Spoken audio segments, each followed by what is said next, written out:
Again, we are having technical difficulties, but we're going to get this together. And as you see, you're in the middle of me cooking this wonderful, extravagant meal for the pool party event. This is just a taste of how Gina James does it when she throws her party. I can't wait till you guys stay tuned for the Mama Diva Social Elegance Mothers supporting moms, supporting kids. We are going to have a big function for that.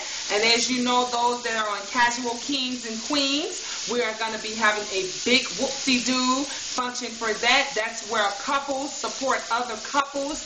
We talk, we get together, and we all connect, tell different business ideas and things like that. We have a lot of things planned.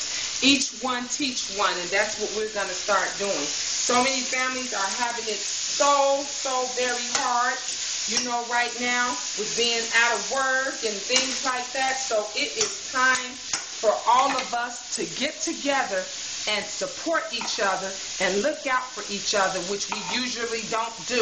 And it's time for us to change that. If me, one person, one mom can do all of this, knock on doors, door to door, ask people to be sponsors, ask them to donate things. I'm even mailing items off to people that don't even live here because I'm trying to help as many people as I can help.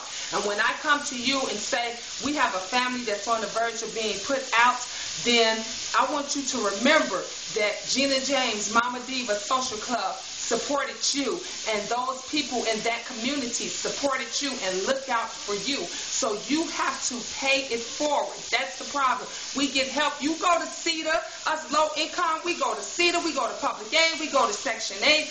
All of this, and this is done by the government, and not one person does anything to give back. You can look in your own backyard and help someone. How about you as a family? If you get linked, throw a barbecue. You see some needy kids walking past, ask them, do they want a sandwich? It does not